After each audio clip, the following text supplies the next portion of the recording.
Hey guys, Dar here from TGN.TV, and today this is a first of a series of videos I'm planning on doing on tanking.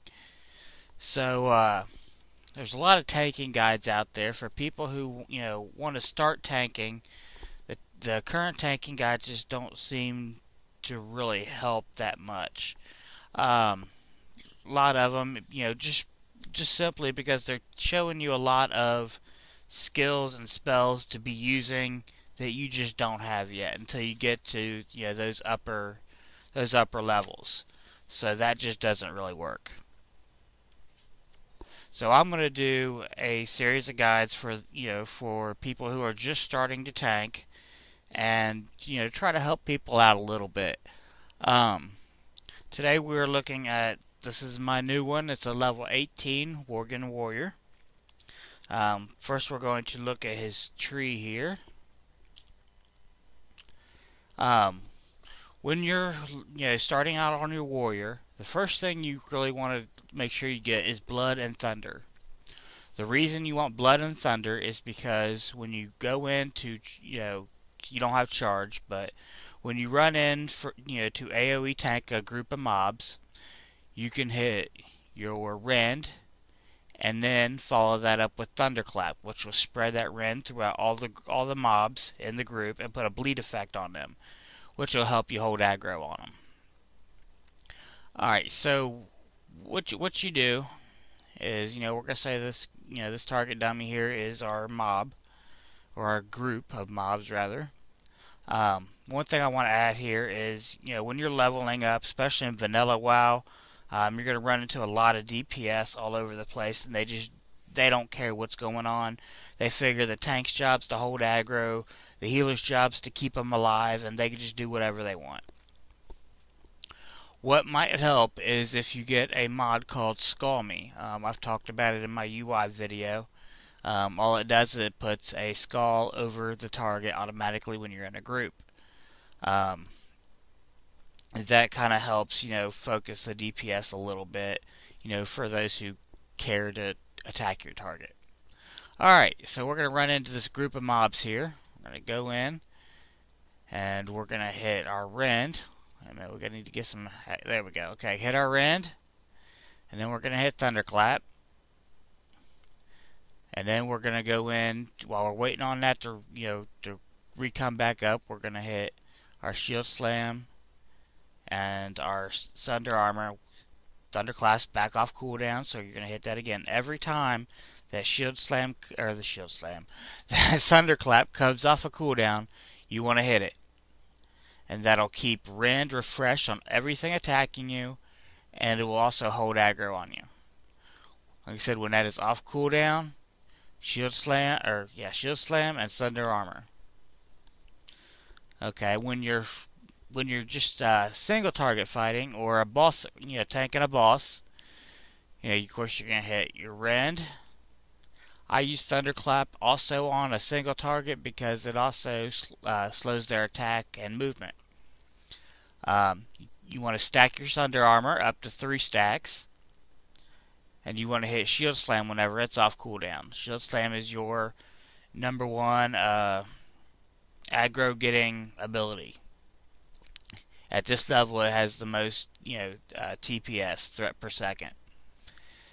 And you every so often hit your thunder again just to refresh it to keep it up. Use your heroic strike to as an aggro dump. Also very nice for getting aggro.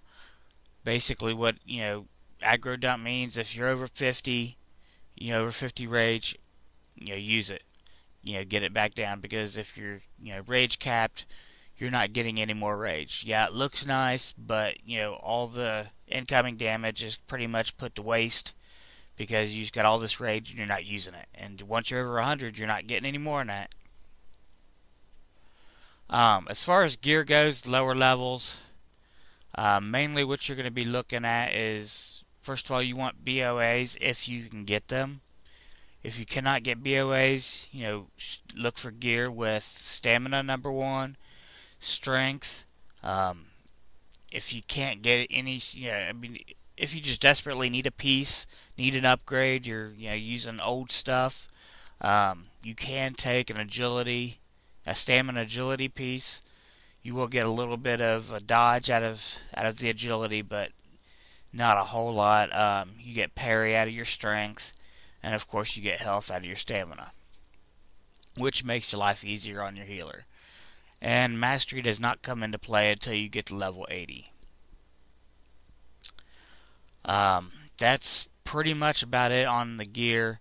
Every once in a while you might run across a real piece of tanking gear with, dodge or parry or something like that on it. If you see it, by God, jump on it. But they are far and in between at these low levels. And make sure you're wearing, mail armor until you get to plate. Now, and I do want to add that, once you hit level 20, I do believe you will get a skill called Cleave. And when you're just going to add that into your rotation for AoE tanking, you'll hit your Rend, Thunderclap, and then you'll hit Rend. You'll switch between Rend and Thunderclap every time they're off cooldown. And then, of course, when they're not on, when they're both on cooldown, you throw in a Shield Slam or a Sunder Armor or something. Just keep using that rage.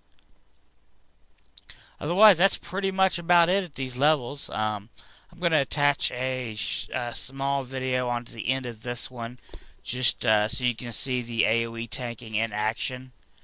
But that's pretty much about it. And until next time, this has been Dar from TGN.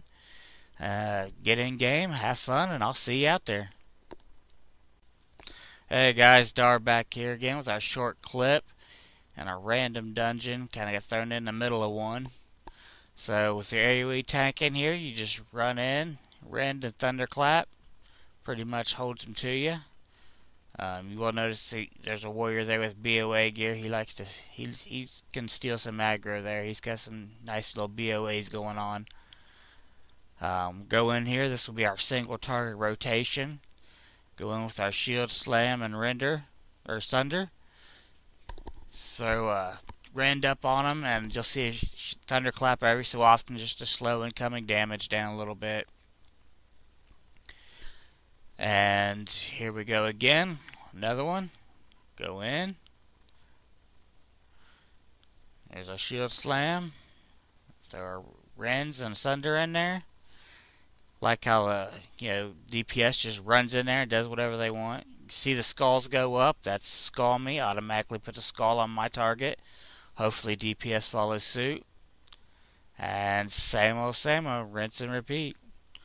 Well, guys, this has been Dar with TGN. Until next time, get in game, have fun, and we'll see you then.